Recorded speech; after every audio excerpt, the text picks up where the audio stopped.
I wonder if anyone's gonna show up. I hope so. Is it waiting? I didn't schedule this. There we go. Oh, for God's sake. Of course the quality is gone. Why wouldn't it be? Oh, for God's sake. Why wouldn't it be? Just give me a sec. I have baby wipes right here. I'm hoping that'll ease it up for a minute. Well, if the quality doesn't... Mini Chess, how are you doing? If the quality doesn't go, then... Well, then, Ow. The heck? Well, then I can't do the stream if the quality doesn't go. Not this stream.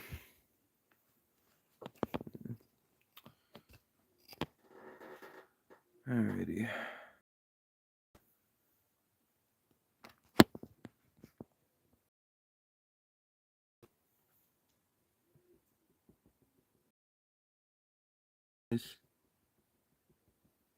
Okay. Seems to have lightened up a little bit. No, never mind, it hasn't. Maybe.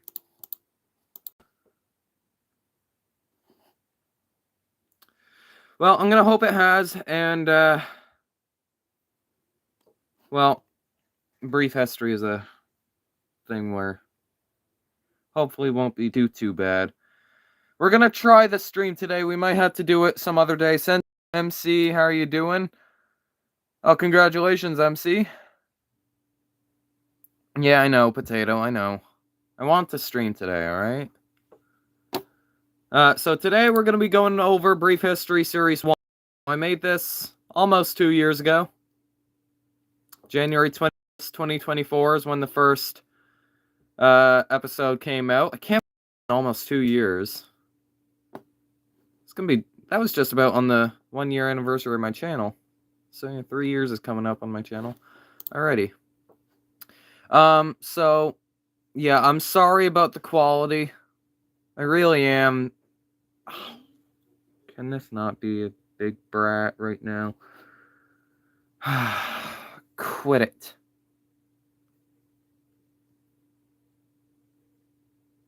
Come on, stop it.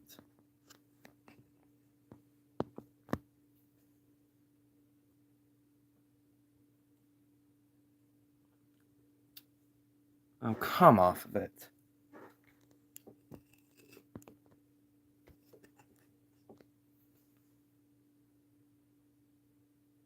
Come on. Are you kidding me? How come every time I want to stream, it seems like it's gonna... No, you can't even see anything now. Barely. Shut off the camera for a minute. Derek, how are you doing?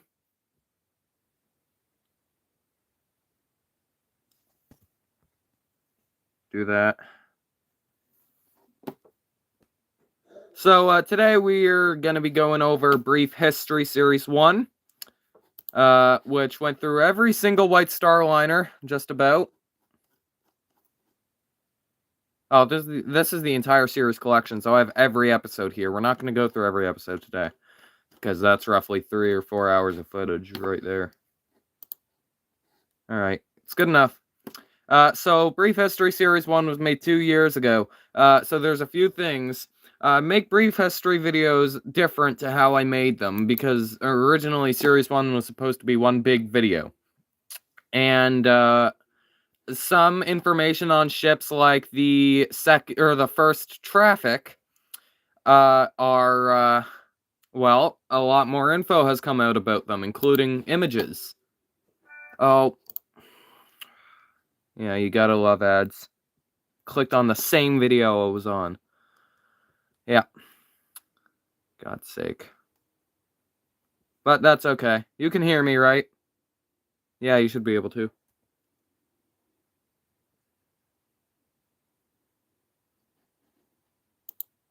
You can't hear me, can you? Can you hear me? Why isn't the... Oh, I have the sound shut off. 1871. Powered by a... What? No, I don't... Okay. So we're gonna we'll be going through brief... Oh, shut up, me. There we go. Alright, so sorry about the quality. I'm so sorry about the quality, guys. I might have to make the stream some other day. We're gonna try it out today. It might not all be that successful today. And we probably won't be going through the entirety of Series 1, because that alone is like a couple hours of footage. But, you know, we'll try. Alright. I'm gonna have some... Okay. Ads are the worst, I know. Alright. Let's do this. Oceanic. Oh my god. My old voice from like 2023. I'm gonna be pausing a lot. And I had such a big pause between the start of the video and when I actually talked too. Like that was really bad. Whoops. No. Oceanic has a known history. Already an improvement from the original White Star Line. She was built in Belfast by Harland and Wolff and had her maiden voyage on the 26th of February, 1871, powered by a combination propeller and sails. Anyone still here? She could handle around 1,000 steerage passengers and about 150 saloon passengers, as well as an extra 150 crew. Not long after departing Liverpool, however, her bearings overheated and she had to return. A bad start for the White Star Line, who could barely afford to do anything with their ships. Or, I guess, ship yet. On the 16th of March, her voyage restarted, and in New York, she was greeted by 50,000 onlookers. In 1872, she had a refit, having added a raised forecastle deck, 2 new boilers, and shortened masts. In 18... One thing I would also like to notice here is that, is anyone still here? One thing I would also like to notice here is that, I made a mistake. This is not the Oceanic. It's not even a ship of the Oceanic class. This is the Arabic of 1881, I think. So, my bad on that. Yeah, you can see. You can just about see. You're here. Okay. So, 75, got that she was wrong. chartered out to the Occidental and Oriental Steamship Company, or O&O, to run in between San Francisco and Hong Kong. She had another boiler refit in 1879. In 1888, she sank the SS City of Chester. She finally returned to the White Star Line at the end of her charter contract. Look how I keep going back to this and they were ready to park her back in transatlantic service. Though upon further inspection, Harland and Wolff deemed her not cost-efficient enough, and White Star Line sent her for scrap in February of 1896. Alright. So that video was a bit of a doozy. I mean, all of these videos are going to be doozies, pretty much.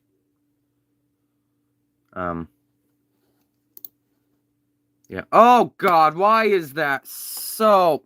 God's sake. Might also have to do this when more people are online. You can't even see the video. This is ridiculous. What if I just keep it like this?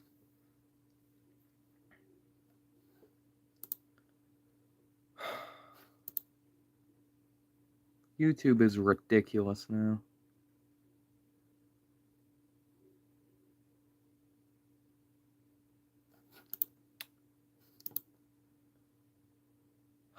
Oh well. Alright, let's head on to the Atlantic. I don't know if I'm gonna be able to do this. Atlantic. 4 seconds this time. Before Oceanic was even launched, Thomas Ismay, the chairman of the White Star Line at the time, was so sure in his design that he ordered a second sister ship.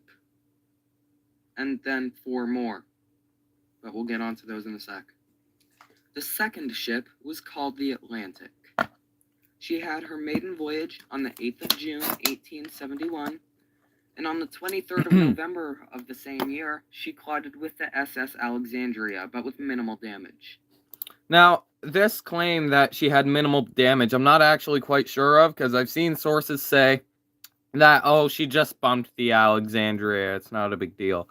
I saw another source say that Atlantic, it was a pretty good collision. Like, they had to go put Atlantic in dry dock. Yeah, so I don't actually know. I think it's generally accepted that she didn't get much damage, but I'm still not quite sure. So, yeah. On her 19th voyage in 1873, she was on her way to the United States when she diverted to Halifax, Canada for coal supplies. She was 12 miles off course when she ran aground and quickly took on water. She rolled over and sank, less of sinking and more of tearing itself apart. Yeah. Out of nearly 1,000 people on board, over 550 died.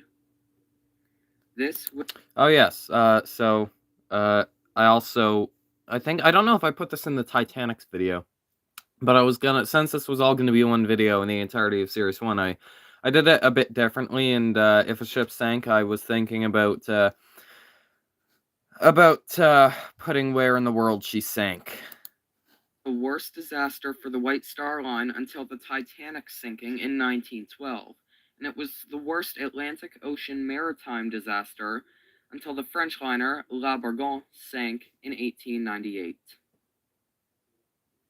All right. Sounds like you were reading off a script in the first few I am reading off a script. Every single brief. I mean, yeah, it is much less, how shall I say? Excuse me. It's much less natural. But yeah, this one has 4 seconds. The third ship of the Oceanic Addie, how are you doing? Was called the Baltic. She was launched on the 8th of March, 1871 under the name Pacific, though when she was launched, the White Star Line was informed and remembered of a ship that disappeared in 1856 called the Pacific. So, under respect, she was renamed Baltic. She had her maiden voyage on the 14th of September, 1871. And on the 17th of October of the same year, she ran aground in Liverpool and sank, but was refloated and taken to Birkenhead to be repaired. In November of 1872, Baltic rescued the crew of the sinking SS Assyria, sinking in a storm. In January of 1873, she caught the eastbound speed record.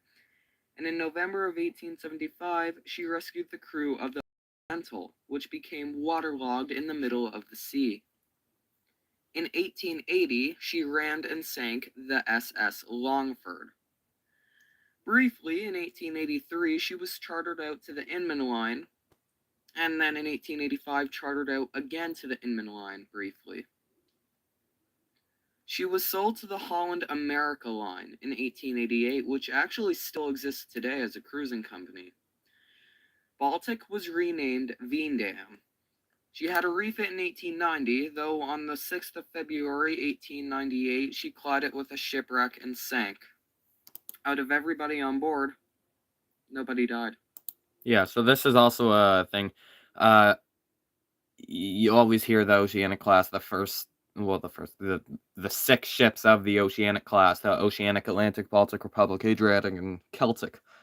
And you always think, oh, only one of them sank because the Atlantic had a terrifying, gruesome death off of Nova Scotia, pretty much. In 1873. The Baltic sank, just not under ownership. And this is also one of the sinkings we don't know an awful lot about. We know that she struck a shipwreck and sank on top of it, pretty much. But that's about it. Really. 4 weeks ago, I washed my dog. Bugger. I have a question for you guys. If anyone's still here, I don't make money off these videos. Why do I get ads on my own videos? I don't make money off of my YouTube channel. So, would someone please mind telling me why I've been getting ads.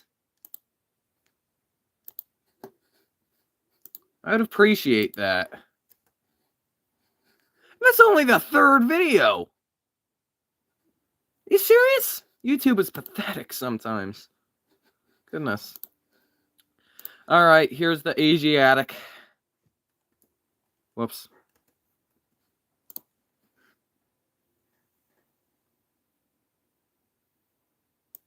Oh my god. Asiatic. Oh, Asiatic. Yeah, I pronounced it really badly in brief history as well. Asiatic. No, it's Asiatic. To my knowledge. Asiatic was a cargo liner launched on the 1st of December 1870, and the White Star Line acquired her in 1871. She started sailing to South America in 1873 for the White Star Line, and following the wreck of the Atlantic in 1873, she was sold to the African Steamship Company and renamed Ambry. In late 1875, she rescued the survivors of the sinking SS Eagle, and in 1883, she got a refit and was sold to the French Coaling and Shipping Company. French Coaling and Shipping Company, that's the anglicized version of it.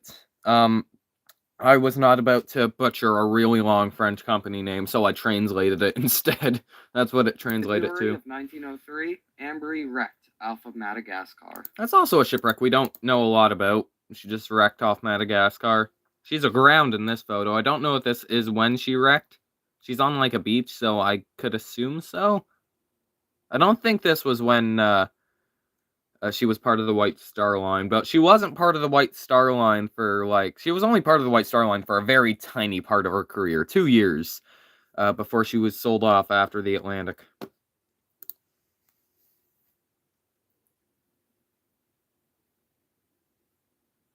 Tropic. 4 seconds. The sister ship to the Asiatic, the Tropic, was launched on the 14th of October, 1871, and before she was completed, she was bought by the White Star Line. In February of 1873, Tropic rescued some survivors from the sunk SS James W. Elwell.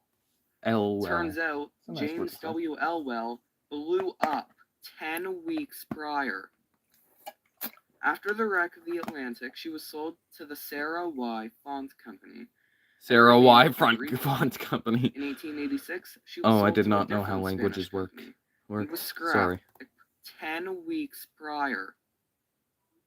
After the wreck of the Atlantic, she was sold to the Sarah Y. Font Company and renamed Federico. In 1886, she was sold to a different Spanish company and was scrapped in 1894. And that's also one of the more harrowing tales that I don't think has really ever been talked about. Tropic, just a small little tiny cargo ship, not even built for the White Star Line in 1871, and she picks up a handful of survivors from a shipwreck that's blown up 10 weeks earlier. That's 3.5 months out at sea surviving in a lifeboat. Unbelievable. A Republic here now. Republic. The fourth ship of the Oceanic class, the Republic, had her maiden voyage on the 1st of February 1872, though this trip had her boiler rooms and her engine room partially flooded and a lifeboat damaged. Her route was changed in 1872 to Chile in South America. She was chosen along with 4 other White Star cargo ships, Belgic, Gallic, Tropic, and Asiatic, to go on this route, 2 of which we've already mentioned. Soon after, though, she was placed back on the New York route. By 1874, the Republic was no longer needed, and she was put on standby, only being used mainly for a replacement when one of White Star's ships broke down, particularly the brand new Britannic and Germanic. On a replacement trip on the 8th of August, 1875, she came across the abandoned SS Velox and took her to Queenstown. In February of 1879, she collided with the schooner Ocean Queen, and she had to be repaired. In December of 1880, she was damaged and supposed to be towed by the SS Moselle, but Moselle ran out of coal, and a few days later, Republic made it to New York without any assistance by sail anyways. Oh, I On remember the that 9th story. of February 1883, she rescued survivors from the sinking SS Glamorgan. Republic was used as a replacement for her older sister Baltic when she was chartered to the Inman Line in 1883 and 1885 respectively. On the 20th of September 1885, while on one of these replacement trips, she collided with the RMS Orania, a Cunard liner, and once again had to be repaired. Second class was added to the Republic in 1888, and in January of 1889 she started her last voyage for the White Star Line. Before she arrived in New York, however, she ran aground and was repaired, and made her final voyage to Britain. In June of 1889, she was sold to the Holland America Line and renamed Maasdam, and was immediately sent for an overhaul. She was renamed Vittoria in 1902 after she was sold to an Italian company, and then very quickly afterwards was renamed to the SS, and please correct me if I'm wrong on my horrible Spanish pronunciation, the SS Città de Napoli. Oh my god, no, I can't.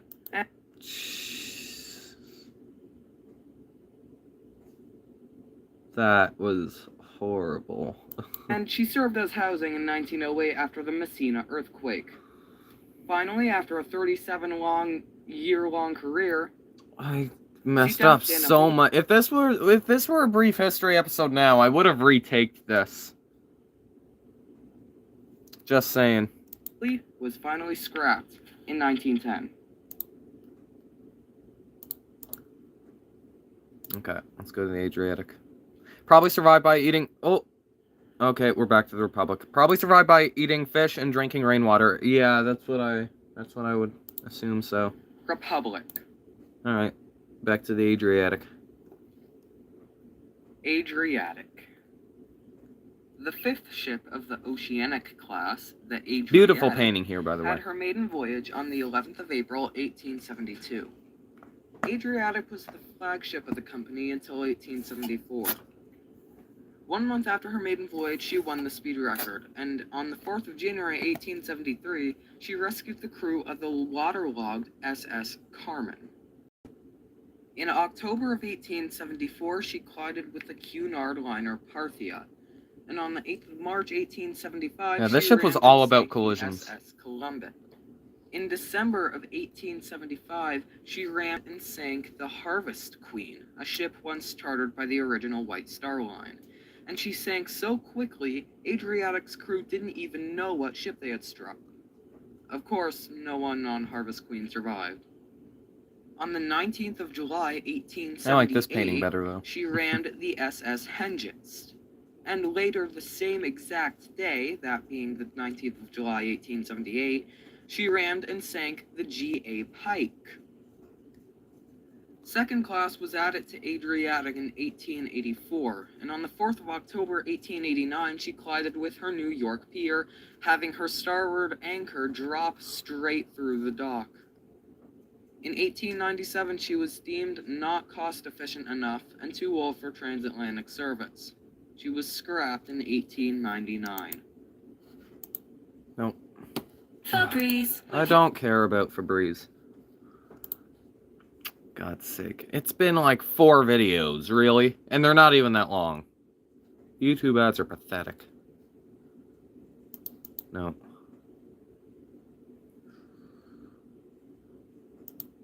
Okay.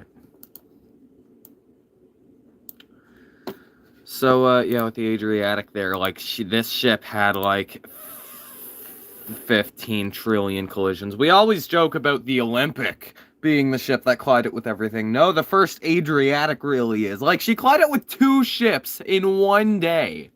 2 ships in a single day. Like, really? How do you explain that to your owners? Oh, yeah, we accidentally murdered the crews of 2 ships accidentally a couple days ago. Like, really? Oh, my God.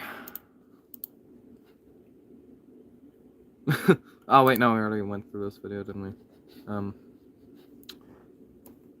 Here. Celtic. Whoops. Audio's off. Celtic. Oh my god, I had like, I haven't seen more than 4 seconds. There's also a thing here, the Celtic, people say it was pronounced, there's a bit of a question on, and this goes with the Celtic built in 1901 as well, was it pronounced the American way, as in Celtic, or the British way, as in Celtic? Now, a steward on the second Celtic claimed they pronounced it the American way, but, I honestly like the British way better, so I just did that. I did the British way, like, ever since I started my channel for both ships.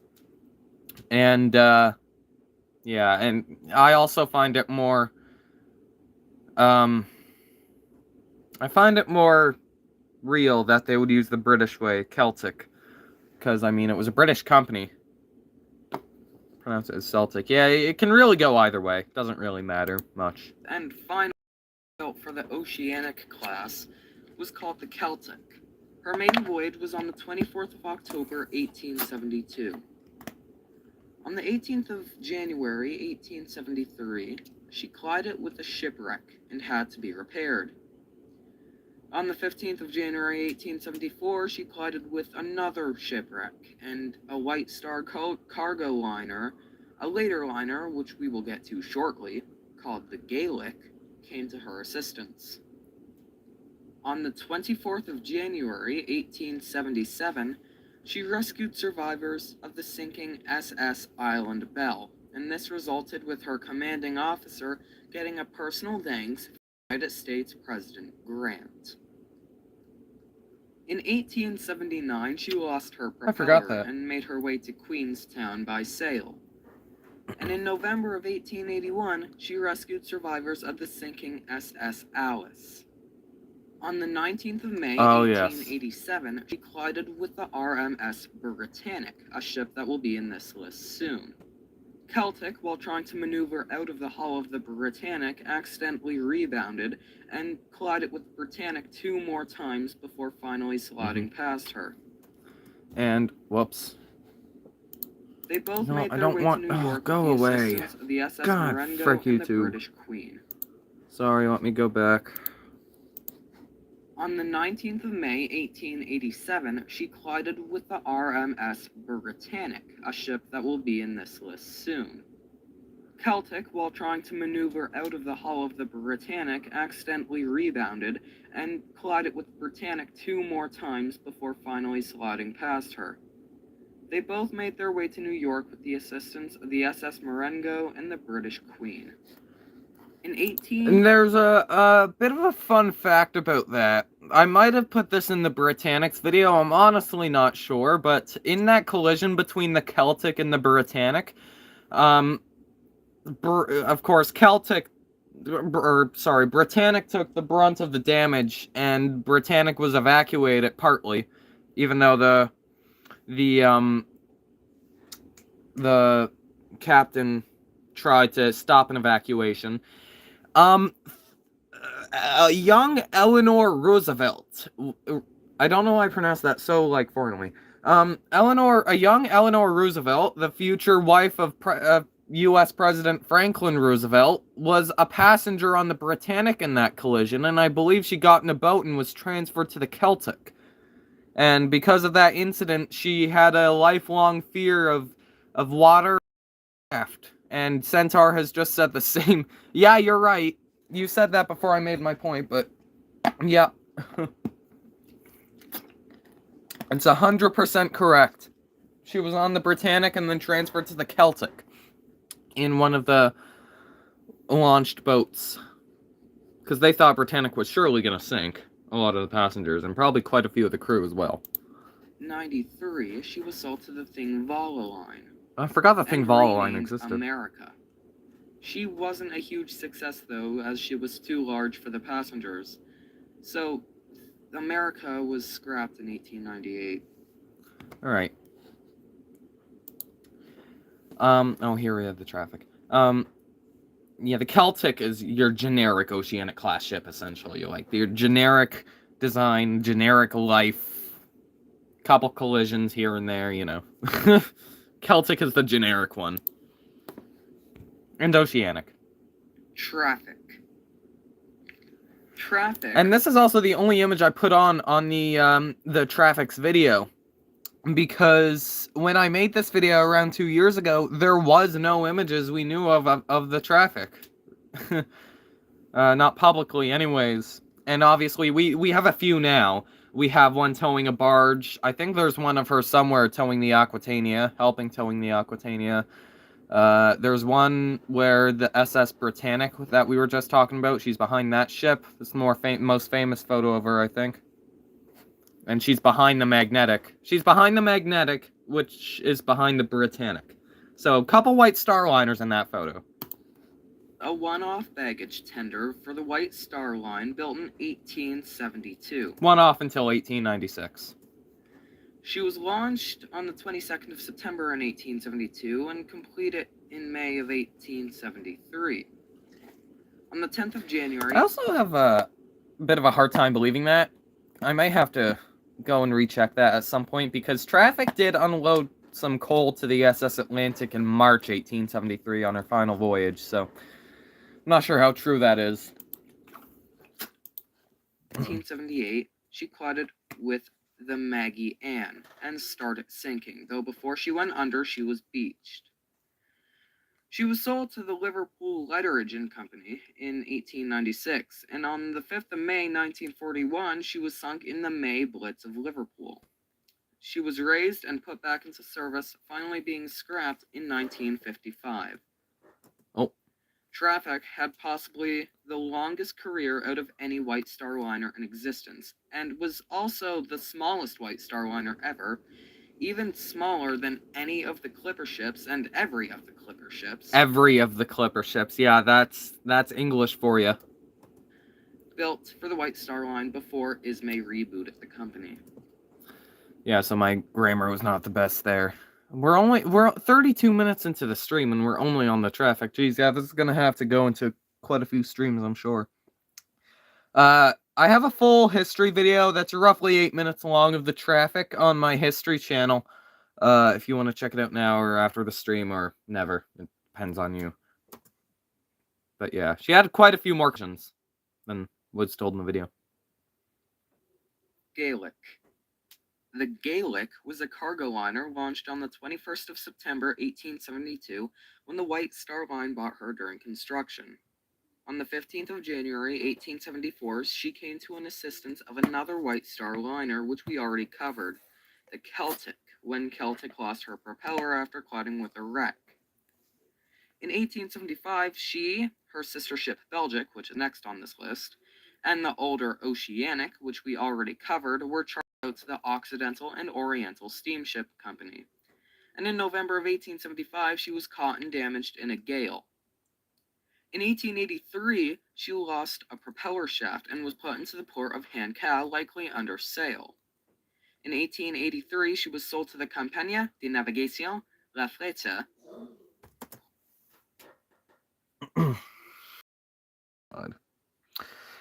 Why did I pronounce foreign names as if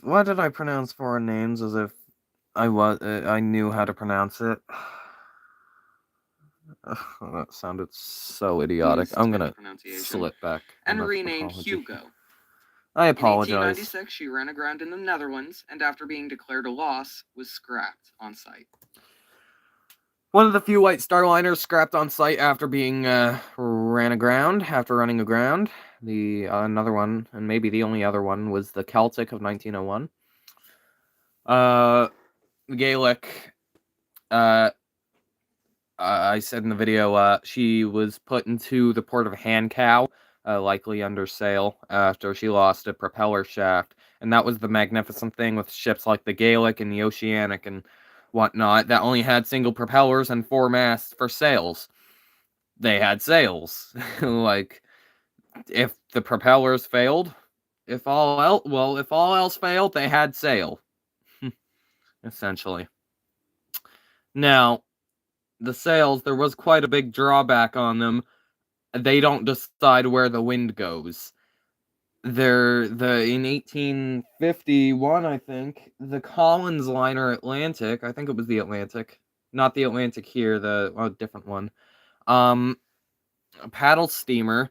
Her engines broke down. She had to try and navigate her way into New York by sail, and when that didn't work because the wind was against them, they tried to go to Bermuda. That didn't work because the wind was against them, so they had to go all the way back to Britain, all the way across the ocean, which took probably a month or two.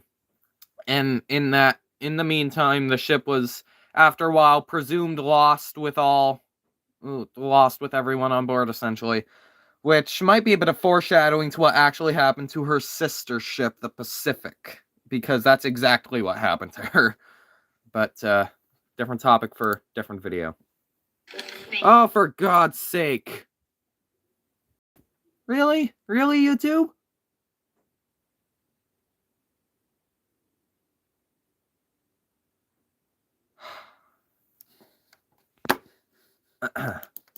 Okay.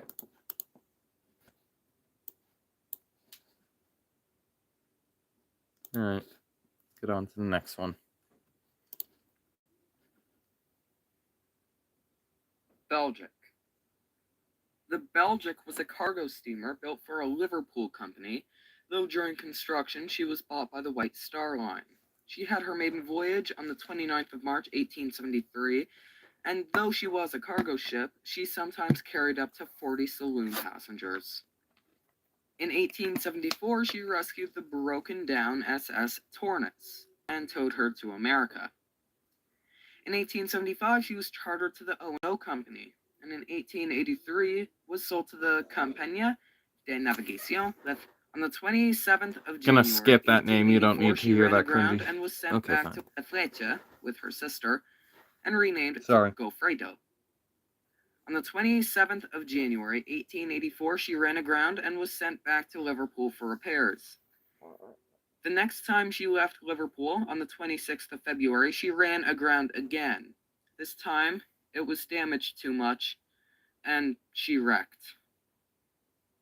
Okay, so a bit of a different fate to her sister ship. The Belgic ran aground and actually sank. Kind of like the Atlantic, although probably a lot less steadily. Her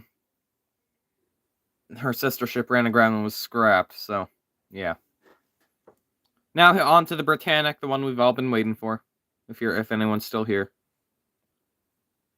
Britannic. She was laid down as the RMS Hellenic in 1873 and was launched under the name Britannic in 1874. She had her maiden voyage on the 25th of June, 1874. In 1876, while she was being repaired in Belfast, a fire broke out in one of her forward holds, though it was doused. Okay, thanks for letting me know, Eddie. Oh, and Centaur. Propeller system, she got the Blue Ribbon in 1876 westbound, and then 1 month later, in December of 1876, she got the eastbound ribbon, becoming the first and only White Star liner ever to hold both records at the same time. Okay, that escaped my knowledge ever since I made that video. I didn't know that, and I made this video, so. 1877, she lost the eastbound record to her sister Germanic, which we'll cover in a minute, and in 1879, she lost the westbound record to the RMS Arizona. Did I say westbound twice? She held both records at the same time. In 1877, she lost the eastbound record to her sister Germanic, which we'll cover in a minute, and in 1879, she lost the westbound record to the RMS Arizona. In 1881, she ran down and sank the SS Willie. Also, this is the second longest brief history video, so we're going to be here for a couple minutes. Thankfully, all the same with the Germanic, it's the first longest. Later that year, on the 4th of July, she ran aground off of Ireland and wrecked. Everybody survived, and she was refloated and repaired, starting the 8th of July. On the 9th of July, she was started to be towed back via tugs, when she started sinking again and was quickly beached. She was once again pumped and brought to Liverpool on the 14th of July and was put back into service, fully repaired on the 18th of July. Famous author Bram Stoker, known for writing Dracula, is believed to have sailed on Britannic in 1883. Oh, I thought that was the Oceanic.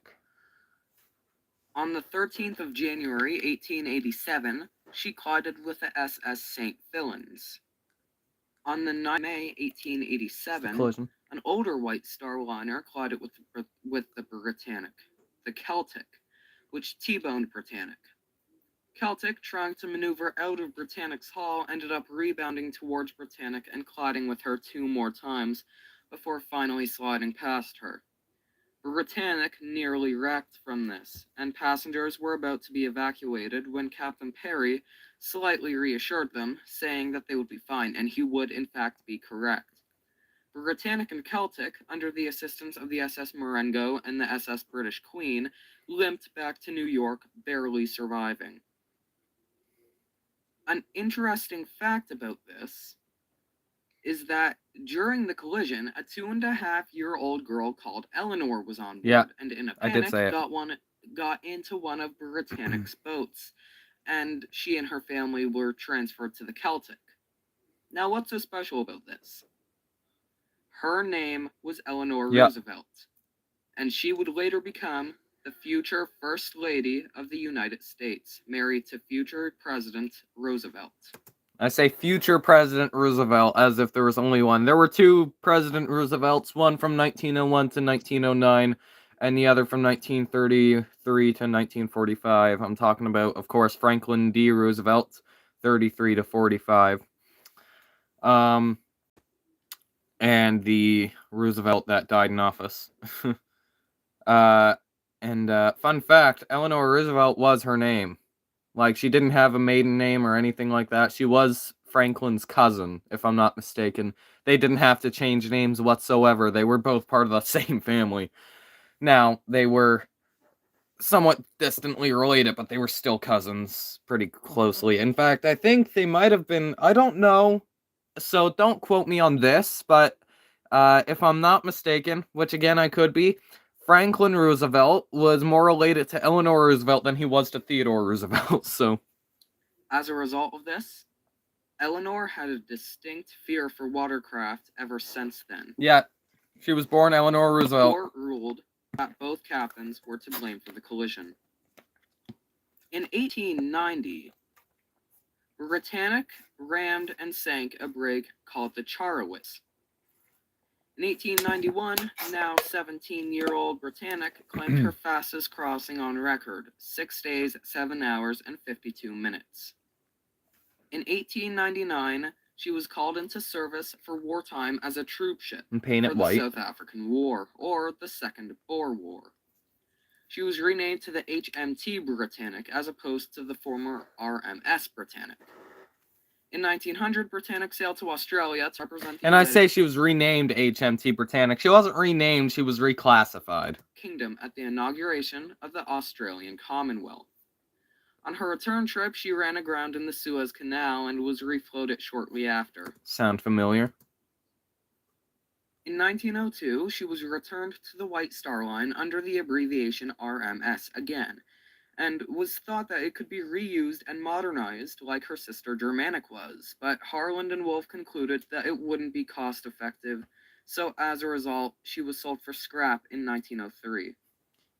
While Britannic was about to be scrapped, a photograph was taken of it and a future White Star liner called the Cedric, which shows you the size difference from ships from 1874 versus 29 years later in 1903. Yeah. What was I gonna say? But oh, yes. So I say Germanic was kept on. Germanic was kept on after Britannic was scrapped, but not by much.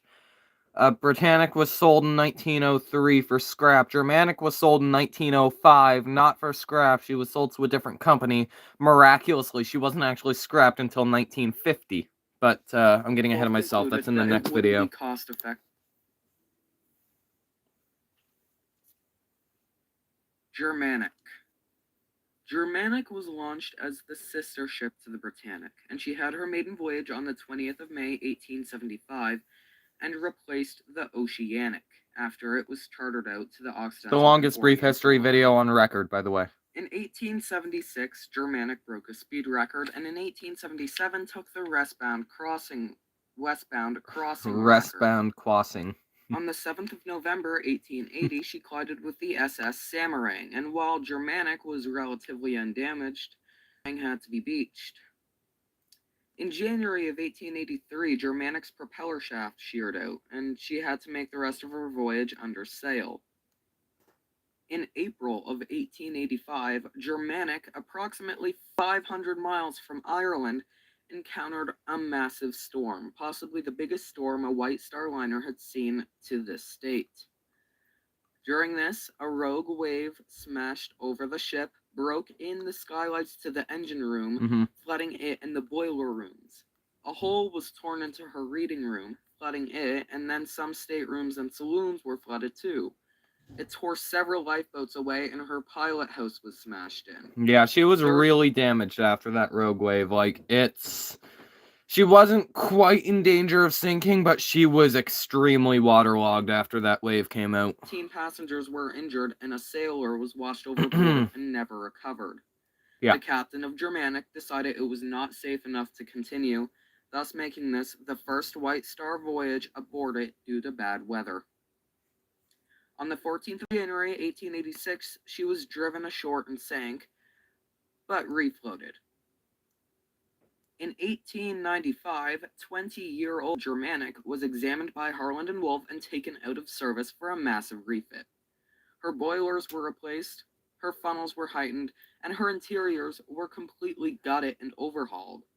On the 11th of December, 1895, leaving New York in fog, she T-boned the schooner Glasgow, and her bow, left almost gone, was driven forward at dead slow so that an evacuation on Glasgow could be possible.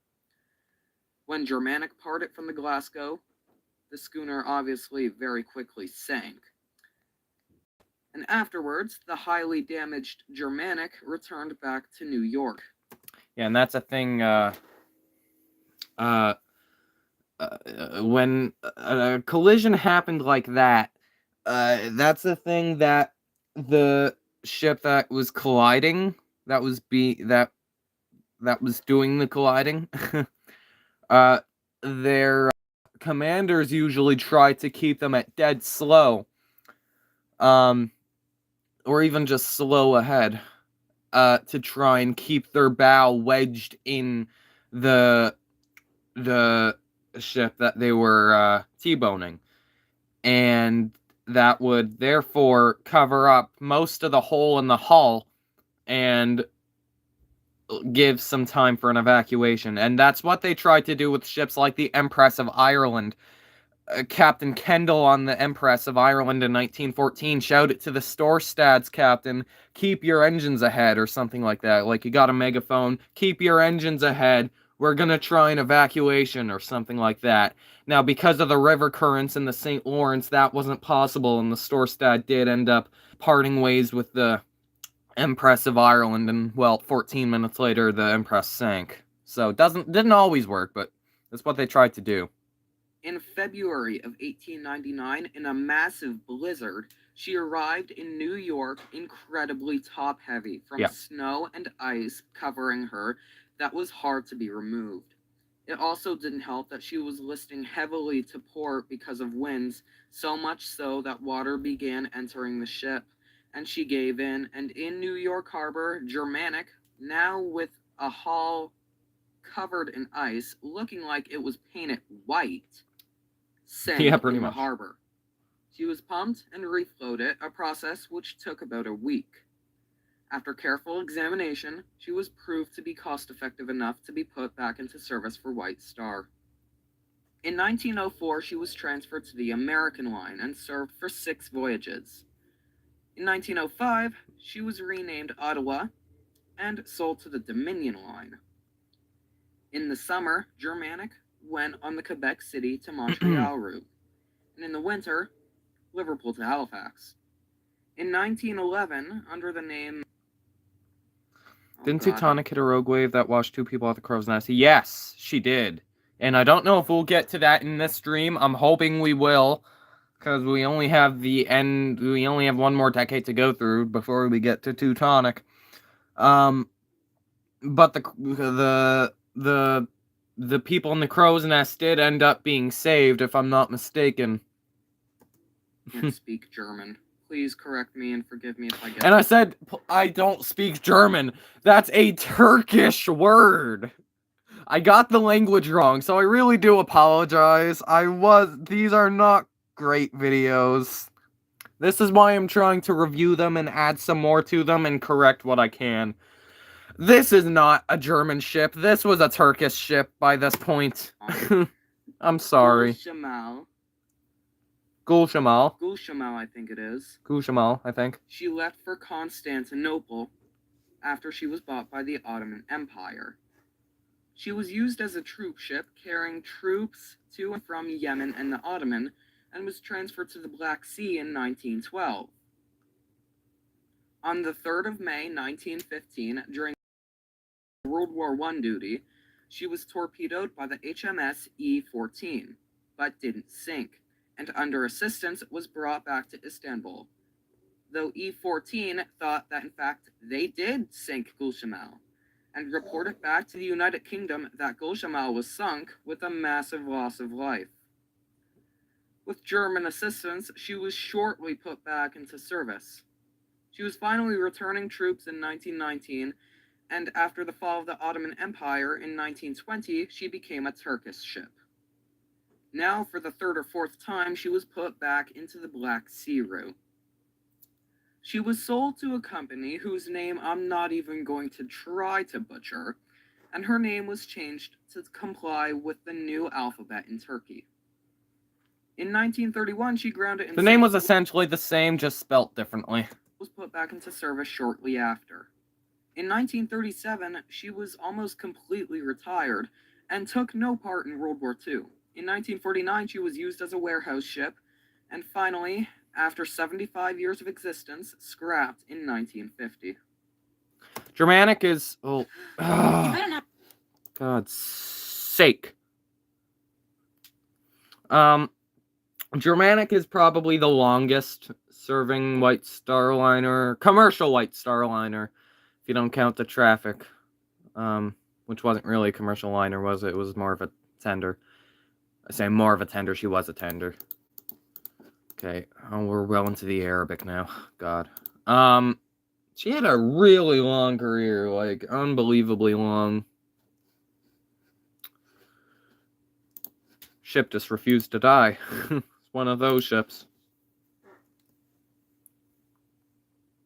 Arabic.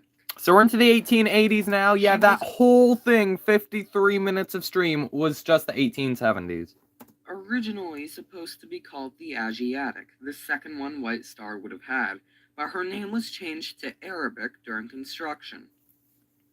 She and her sister Coptic, which we'll get to shortly, were the first steel-hulled ships of the company, and Arabic had her maiden voyage on the 10th of September, 1881. He might be.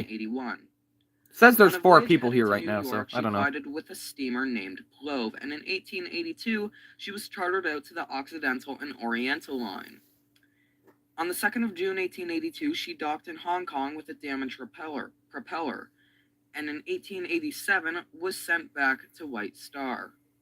She had a refit the moment she was dry docked in Belfast for repairs, and 50 intermediate cabins were added. In 1890, she was sold to the Holland America Line and renamed Sparndam, and in 1901 was finally sold for scrap. Okay, so you have a fairly uneventful career there, yeah. Arabic looked a lot like the Oceanic, as did the Coptic, and their 4 half-sisters, or even sister ships. I don't know if they were sister ships or not. I know Arabic and Coptic were. I know Doric and Ionic were. I know Belgic and Gaelic were. Were they all sister ships to each other? I don't know. But I know they were kind of twinned up. They had more or less the same design. So, I'm pretty sure they would have been sister ships, yeah. So I do put them in different classes in the videos, but that's fine. Arabic, just a very simple ship, essentially.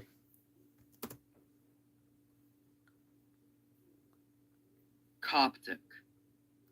Coptic had her maiden voyage for White Star on the 16th of November, 1881, under the command of Edward Smith. Sound familiar? I wonder where this is going to go later.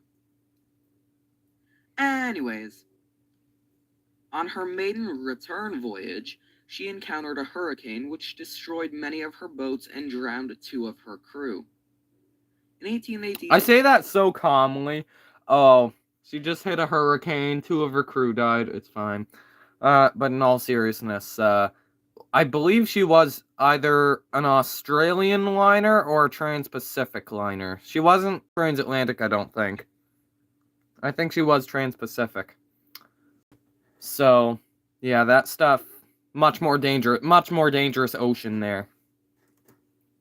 she was briefly chartered out to the Occidental and Oriental Steamship Line, and then during the O&O's charter of the ship, because O&O had already many steamships on their run, she was double contracted to serve for the New Zealand Shipping Line. Yeah, she was double contracted. In 1884, for once under the sweet hands of White Star, was once again chartered. Once again, yeah. To the Chasseville Line. And in 1889, she grounded on a rock and sank, but was refloated. In December of 1890, under the command of Captain Smith once again, she ran aground, but wasn't in any immediate danger of sinking this time. In 1894, she got an engine refit and her funnel was heightened. Oh, I forgot. So this is a video here by Thomas Edison, or I believe someone working for Thomas Edison. One of the first videos, if not the first video of an ocean liner, or even a cargo liner. I think Coptic was more of a cargo liner, mixed cargo liner. And I did this with the Georgic as well, because the first Georgic, I think there's a video of her sinking. I think I put that in the video too. Maybe I should bring this back. Maybe I should bring moving pictures back. But that's something I did a couple times in Series 1. She was once again chartered to the Occidental and Oriental Line, and in 1897, collided with the SS Minetagawa Maru, which twisted Minetagawa Maru's stern. In 1898, she was once again chartered to a hurricane's breakfast. To a hurricane? That was slightly repaired in Japan. Okay, that was a little bit funny. She was sailing to Hong Kong, where it was easier to partially scrap her and then rebuild her. Yeah. So that's exactly what they did. That's what they did a lot of the time. In 1900, she ran aground in Japan, and in 1906, made her final voyage under the charter contract of, you'll never guess who it is, the O&O Company. Yeah. She was sold to the Pacific Mail Steamship Line later in 1906 and renamed Persia. She got a refit in 1911, and then in 1915, she was sold to the Japanese Steamship Company and renamed Persia Maru. In December 1924, Persia Maru was laid up, and her interiors were auctioned off before finally being scrapped in 1926. Yeah, so Coptic was essentially the liner of, oh, she was chartered out every 5 seconds, and, she was chartered out every 5 seconds, and every other 4th second she ran aground. That's essentially Coptic in a nutshell. Yeah, you have the Ionic now. Eonic. Oh, I pronounced it Eonic. That's even worse than Asiatic, I think. I pronounced both of the 2 Ionics as Eonic in Brief History Series 1. That is really cringy. Oh my god. Eonic's career... I'm gonna have to remake Series 1 at one point. Eonic.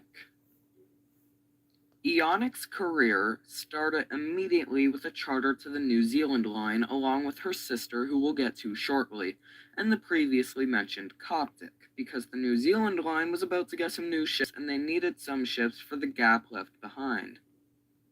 Eonic started her maiden voyage in April 1884 after being inspected by British Prince Edward VII. In December of 18... Prince Edward VII, I don't think it would have been Prince Edward VII. I'm sure there were a lot more Prince Edwards. He would eventually become King Edward VII.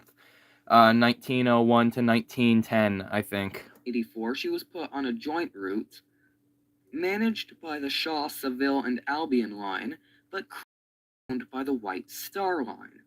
In 1893, her propeller shaft appeared, and she had to be towed to Cape Town, South Africa.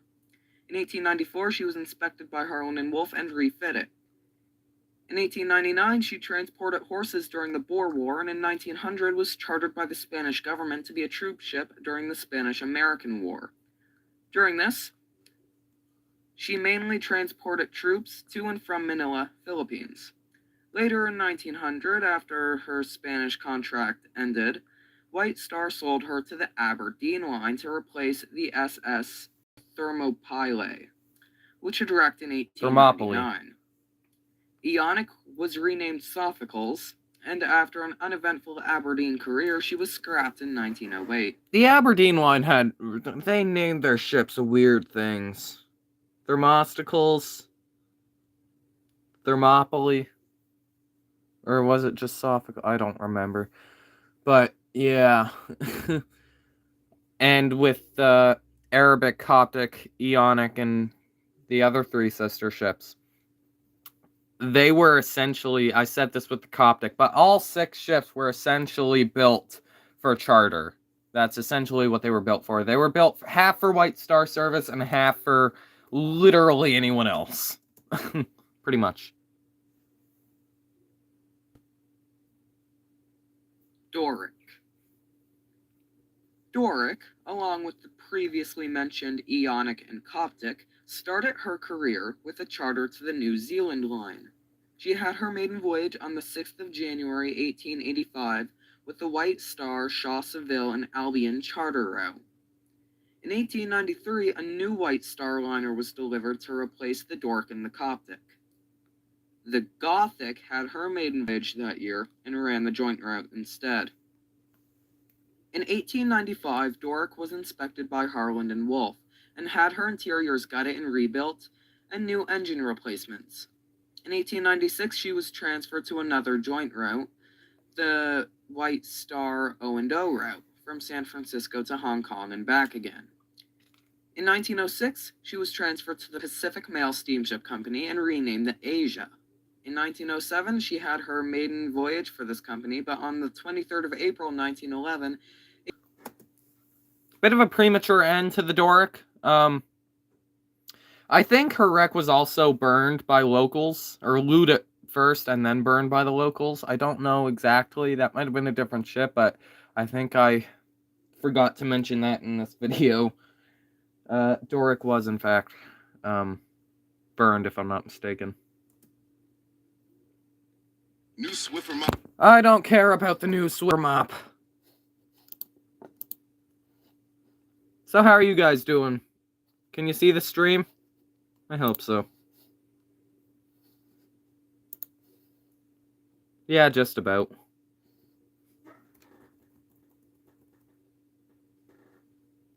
I think so. Good, that's good. Yeah. Okay. So, well, we're already an hour in. I'm gonna go for a little while longer, 30, 40, 50 more minutes. Probably 40-ish more minutes, maybe. We'll see. We'll try and get to the... no, I don't think we're gonna get quite to the 1900s. We'll try and get to the mid-1890s, so like around the Georgics time, or the Kievic, maybe. God, I'm already going right through the Belgic. Alright, here we go. Belgic. Belgic, as with most White Star liners around this time, started her career under a charter contract, this time for the O&O line. She had her maiden voyage in 1885.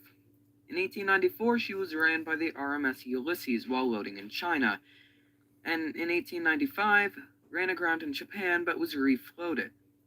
She finally returned to the United Kingdom in 1898, and in 1899 was sold to the Atlantic Transport Line and renamed Mohawk.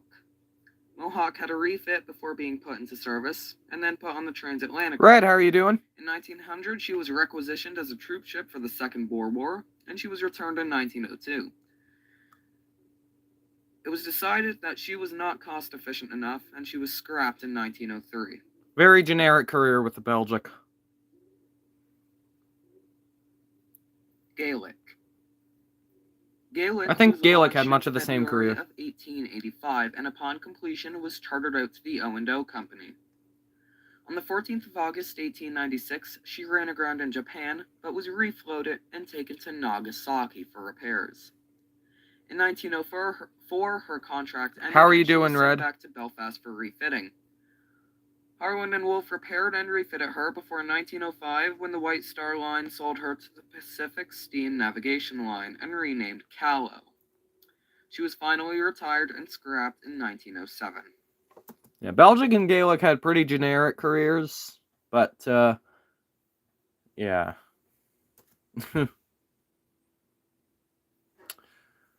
Alright, Kufik. Kufik. And this was, I believe, the Kufik, if I'm not mistaken, was White Star Line's first livestock carrier. And this is also the first ship they had with the forecastle deck that wasn't a turtleback. It was just a deck. So, that's cool. Kufik started her life in December of 1888, and in 1896 was chartered to a Spanish company and renamed... Oh no.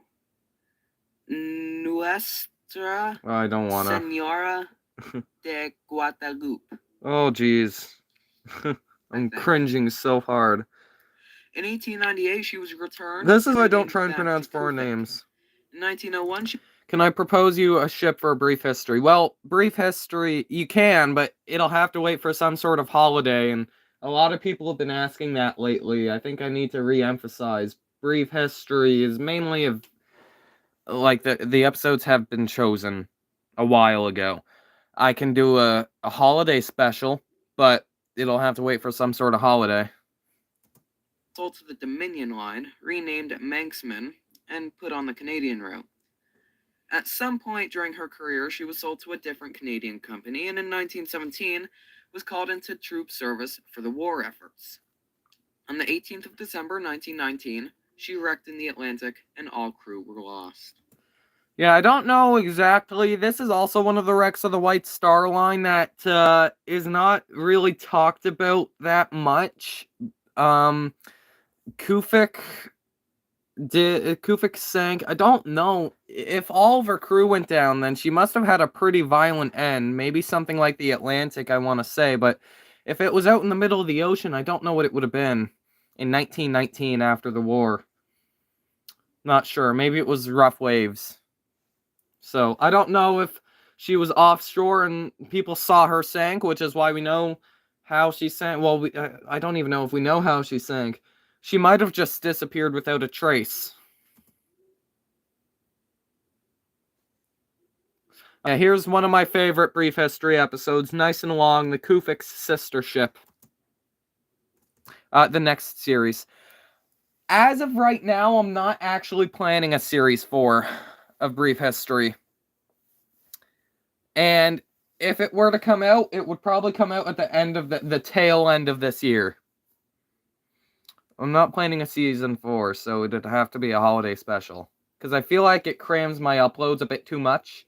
But, we'll see. I don't know if my channel does better or worse without brief history. I'm gonna try and experiment with that after season 3's done and over with. But you can still propose a ship. Go ahead. I just have to remember which ships I haven't put down on the list yet. So, oh well. Runic. One of my favorite brief history episodes. Oh, the Hakala Maru. Yeah, I can put that on the list for a holiday special. One of my favorite brief history episodes, as I've said, I forgot what I was gonna say. Yeah, I forgot what I was gonna say, dang it. Yeah, of all ships, my favorite brief history episode, not season 2, not season 3, all the way back in season 1, roughly, when was this uploaded? February 10th, 2024, so in a month or so, we'll be coming up on 2 years ago. Runic. Or at least Runic that's how I was remember the it. younger sister of the forementioned Kufik and virtually identical to her. She had her maiden voyage on the 21st of February, 1889, and for the first time in forever, we have a White Star Liner that didn't start life under a charter contract. Yeah. In 1895, she was sold to the West Indies and Pacific Steamship Line and renamed Tampican. At the tail end of 1899, she was sold to the Leyland Line, and in 1912, she was sold to the Southern Pacific Whaling Company and was converted into a whaling ship and renamed Emo. That's IMO. In 1917, as part of the war efforts, Emo was chartered to the Belgian Relief Commission. On the 3rd of December 1917, she reached Halifax and spent a few days there to resupply. They finished bunkering coal on the 5th of December, but because the submarine nets were up, they couldn't move until the morning. On the 6th of December, she was signaled to leave via the HMCS Acadia. Emo pulled onto the wrong side of a harbor because of a tram steamer that passed on the wrong side. She was then forced to pull further into the wrong side of the harbor because of a passing tugboat. Emo, still trying to correct its course, was now in the collision Yeah, the course Halifax of a explosion. French cargo liner, the Mont Blanc, of the harbor because of a passing tugboat. Emo, still trying to correct its course, was now in the collision course of a French cargo liner, the Mont Blanc. Mont Blanc was rigged with explosives for the war efforts, and when they saw eye to eye, the captain of the Mont Blanc ordered hard to port, scaring that grounding his ship would set it off. Both ships made a last-minute attempt to correct the course and reverse their engines, but it wasn't ordered out fast enough. Emo T-boned the Mont Blanc, and the French cargo liner ignited, and then 17 minutes later exploded, completely obliterating Halifax. Yeah. 9,000 injured, 2,000 dead. To this day, the Halifax explosion is the largest accidental man-made explosion. Yeah. Oh, sorry. Emo was thrown ashore and grounded, but somehow salvaged and repaired. In 1920, she was renamed Gouvernerin and sold off. And on the 30th of November 1921, her helmsman supposedly passed out drunk, and she ran aground in the Falkland Islands and wrecked. Yeah. So Emo, or I guess the Runic. Yeah, I'm more familiar. This is one of the rare times that I'm more familiar with her name with one of her non-White Star Line names. Her White Star name was the Runic, but I'm more familiar with Emo just because I'm Canadian and yeah, Halifax explosion. This is one of the most interesting ships ever owned by the White Star Line in its entire history, in my opinion, because one of its ships directly pretty much caused the largest explosion in history up to that point, still the largest accidental explosion in history. It's unbelievable. And what's even more unbelievable is that Emo survived. I don't know, she ran aground from the blast and then was pulled even farther on shore, I think, from the tsunami afterwards. But they managed to repair her and have her back into service pretty quickly. Not for Belgian Relief. Her charter contract ended after that, so she was, if I'm not mistaken, I could be wrong. I think her charter contract might have ended after that, maybe. And if not, well then I'm just completely bullcrapping, but like, they managed to have her back into service in a few months. December 1917 is when the explosion happened. I think they got her back into service in mid-1918. So that's like 6 or 7 or 8 months there. Unbelievable. Cargo And liner. then her final fate is not a giant explosion or something humble like a scrapping. No, it's just her helmsman passing out drunk. Simple as that. On the 3rd of December 1921, her I helmsman can't supposedly skip over. passed out. Oh, I don't care about this. I don't care about the frickin' ads every 5 seconds. Jeez.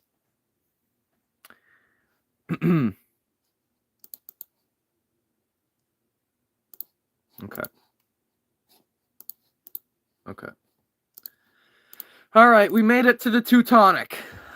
We've made it to another generation of ocean liners. And it only took 75 minutes. All right, let's watch this.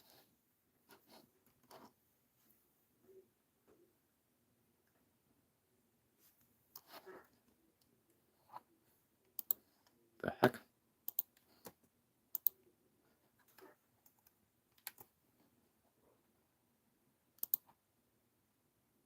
Can't I? Where's the audio? The heck? Just give me a second. This? Yeah, I'm more familiar. That's working.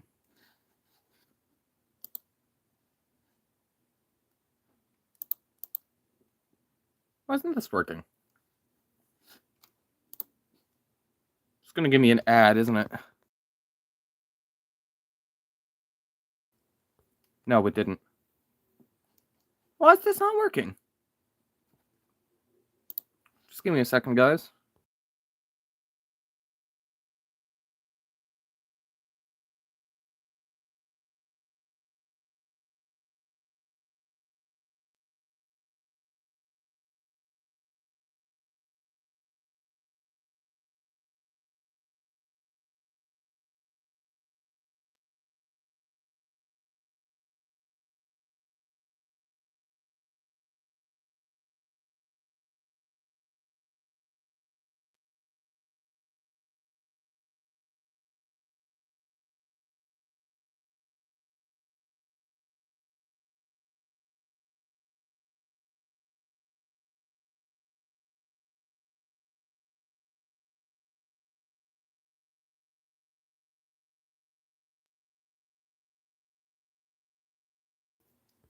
Okay, we're back. I don't know what happened there. Teutonic. Okay, we're back. I don't know what happened there. Ugh. True White Star ocean liner we've seen. Sorry, since guys. Good old Jay being an idiot, as usual. There we go. Teutonic. Imagine if we get to the Neuronic. Neuronic's only a couple ships away. We can probably get to the Neuronic today.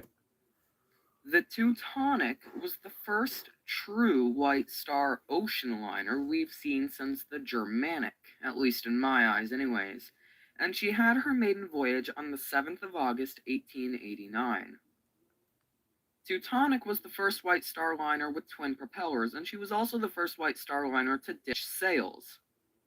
Yep. She was almost immediately one of the most successful ships on the market and was often booked out. Very successful During ship. her career, she often raced with the Inman liner City of New York, and most times won, as Teutonic was the last White Star liner to ever hold the blue ribbon.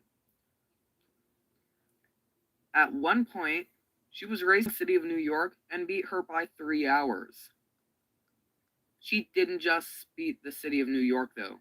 She beat her younger sister Majestic and became the last White Star liner to hold the speed record. Yeah, just another normal race with the City of New York, and they accidentally get the blue ribbon from that. In 1897, she collided with the SS Berlin, but wasn't damaged much. Also in 1897, she participated in the 1897 Naval Spithead We Review, must have some of these. along with its personal tender for the review, the Magnetic, which is a ship that we'll get to shortly. In 1900, she was used as a troop ship for the Boer War, and in 1901, she collided with a rogue wave that took the Leckouts out of the crow's nest. They survived, though, and were brought back on board. Yeah.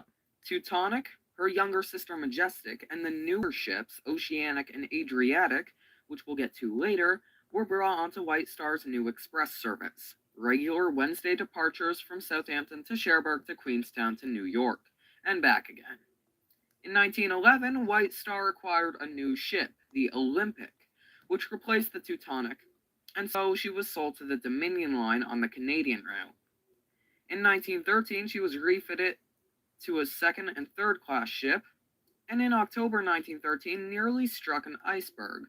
Her engines were reversed and her helm was turned hard to port, and only then just barely missed it. In 1914, she was converted to a troop ship for World War I, and in 1916 was equipped with 6-inch guns and made as a convoy escort. She was finally scrapped in 1921. This ship had a crazy career. And I don't think I even mentioned how the German Kaiser, the Kaiser Wilhelm der Grosse, was completely based off of this ship. Not based off of it, but inspired by it. The Kaiser Wilhelm II, the Emperor of Germany at the time, he saw the Teutonic. We must have some of these. She was a pretty successful ship. I'm pretty sure she was booked out a lot of the time. So if you got to sail on Teutonic, you were pretty lucky because you managed to get a ticket before they were all sold out. All right. Majestic. Majestic.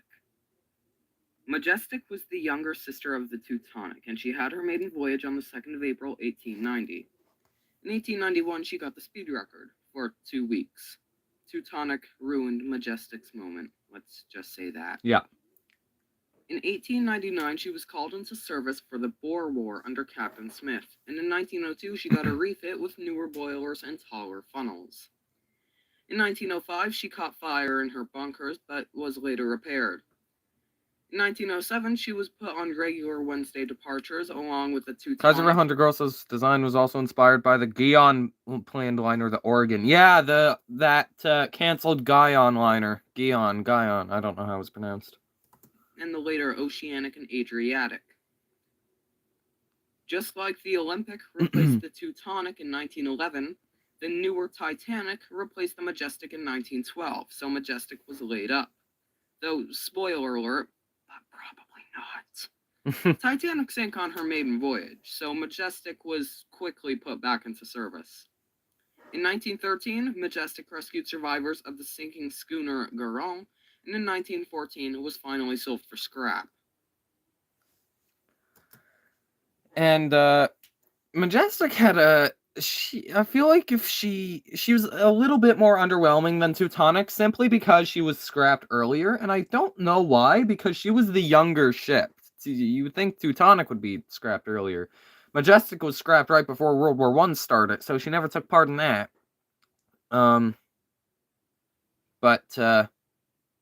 Yeah. All right, here we have the livestock carriers. We're entering the 1890s now. Took an hour and 23 minutes. Most of the 1890s, I'm gonna be real, if you don't know, guys, is livestock carriers. The White Star Line focused a lot on livestock carriers in the 1890s. Nomadic. Nomadic was a livestock carrier that had her maiden voyage on the 24th of April, 1891. In 1899, she was requisitioned as a troop ship for the Second Boer War, and made 3 round trips to Cape Town during this. In 1903, she was sold to the Dominion Line, and in 1904, she was renamed Cornishman. She was sold to the Leyland Line in 1921, and in 1926 was finally scrapped. And a lot of these cattle carriers have pretty uneventful careers. Nomadic's video was only 37 seconds long. I believe probably in the top 5 shortest brief history videos, because I believe the shortest one is only 36 seconds long. So I can actually check that right now. And go onto my channel and scroll all the way down on this. 12 hours of fresh breath. I don't even want to. Oh my god. All I want to do is look at a playlist. I freaking hate this website sometimes. No. Waiting. Okay. God's sake. Scroll all the way down. Oh no, it's 25 seconds. Nomadic is the 1, 2, 3. Hang on. 1, 2, 3, 4, 5, 6, 7, 8, 9, 10, 11, 12th. Or maybe that. No, that's the 11th. Nomadic is the 11th shortest. So we're getting into shorter ones now. So sorry about that. All right, let's get back in.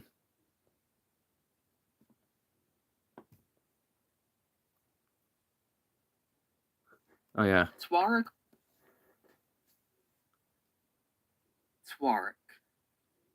Tuareg was the younger sister ship to the aforementioned Nomadic, and she had her maiden voyage in May of 1891. Now, I don't know if it was pronounced Tuareg or Tariq. Or Tariq. Probably Tariq. Because it was probably Tariq, if I had to guess. Because it's Taurric. So, I'm pronouncing this wrong too, I think. In 1903, she was sold to the Dominion Line alongside her sister, and in 1921, alongside her sister again, she was sold to the Leyland Line and renamed Welshman. In 1929, after an uneventful career, Welshman was sold for scrap. And this video is even shorter than Nomadic's.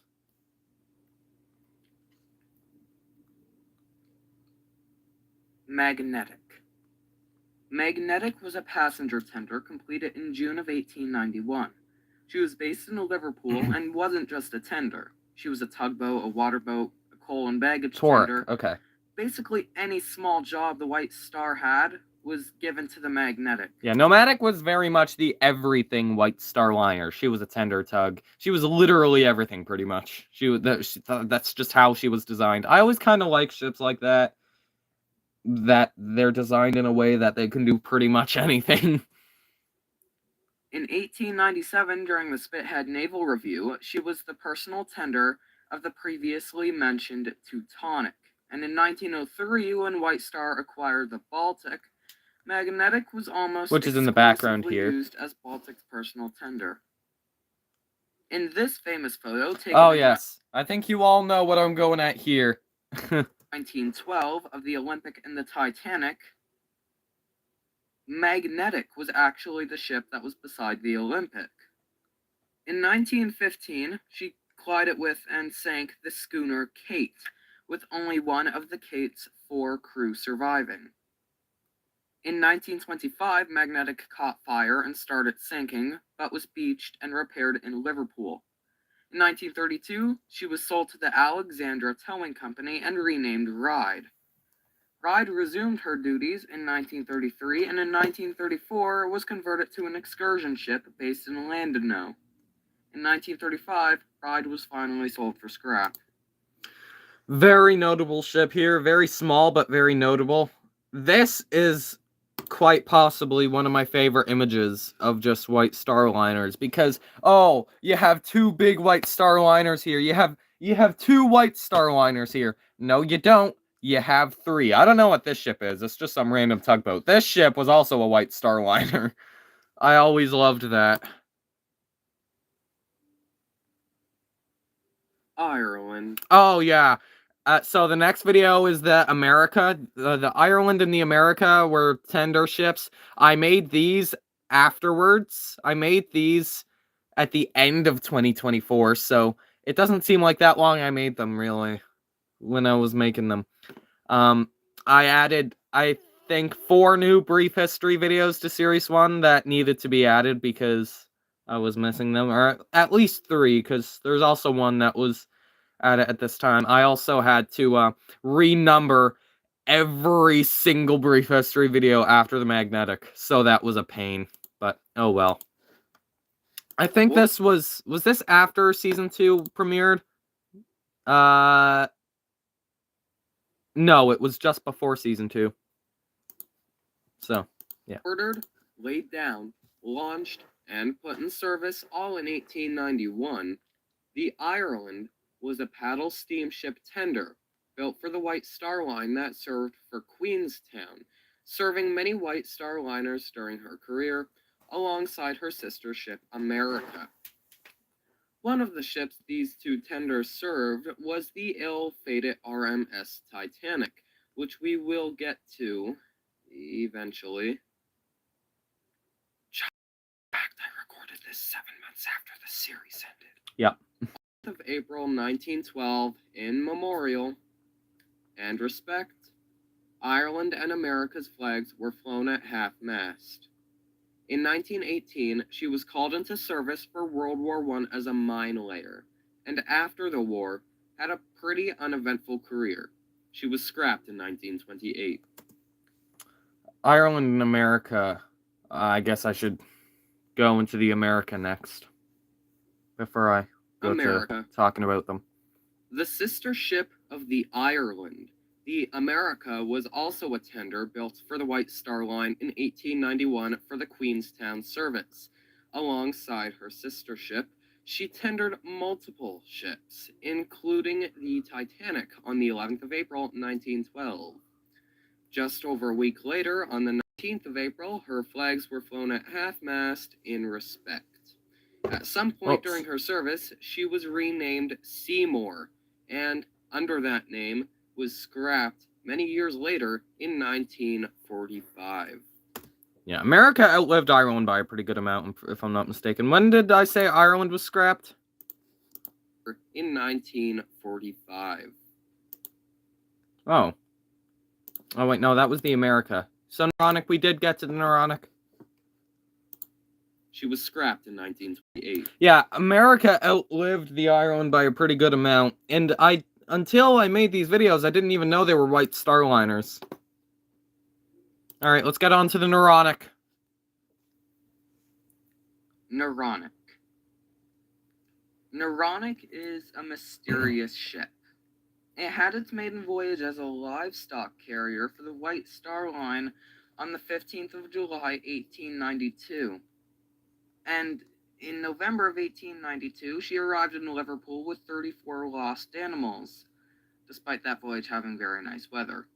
As to how many animals she was carrying, I don't know if that's an impressive amount or not. Probably not. I just thought I'd put it in. On the 11th of February, 1893, Neuronic departed Liverpool and was never seen again. And that's genuinely it. The most likely reason for her disappearance was an iceberg strike during a storm with a sinking following no survivors. Yep. There have been multiple messages in bottles found in different shores, two not signed, but all say around the same thing. Along the lines of February 19th, 1893. Neuronic has struck a berg in a snowstorm and is sinking. There were no survivors, and her wreck was never found. Yeah. And that's one of the things. Neuronic is also one of my most favorite ships to talk about, because I don't know about the Kufic, because it might have also disappeared without a trace. The first Kufic. The Neuronic definitely disappeared without a trace. No one knows exactly what happened to it, although we do have a pretty good idea, like we said. 4 messages in bottles, all claiming that she struck an iceberg, if I'm not mistaken. I don't think they all claim she struck an iceberg, but claim that she struck an iceberg. I think she struck an iceberg in a gale. And yeah, not nice weather equals not good lifeboats. Not those lifeboats. There's also Neuronic was in service for such a short amount of time that there are no photos of the ship that we know of, to my knowledge. All the things that people show of you are either of similar ships or her sister ship, Bovic. This ship here is her sister ship, Bovic. And if I'm not mistaken, it's like the only rendition we have of the Neuronic. I think it's just like a little illustration, sort of, really. So, yeah. And I don't even know if this was made by the White Star Line, like commissioned by the White Star Line or not. Probably not, but this clearly is not a picture by the looks of it, so yeah. Alright. Okay.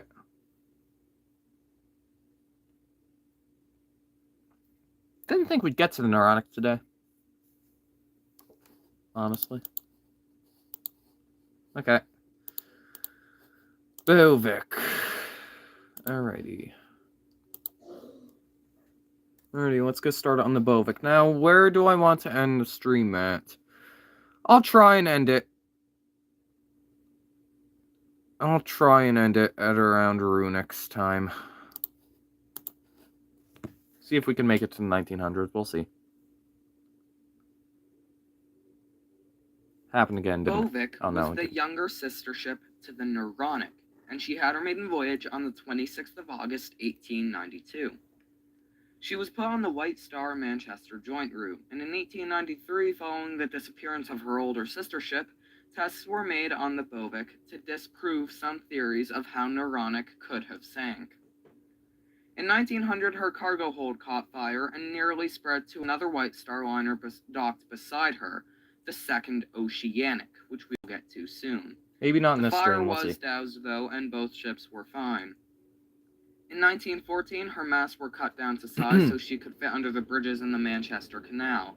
And on the 19th of August 1915, just after a future White Star liner called the Arabic was sunk by a torpedo attack by U-24, Bovic, on the same exact day of Arabic's sinking, nearly was sunk by the same U-boat, or at least it's believed to be the same one, as Arabic sank in the same area hours earlier.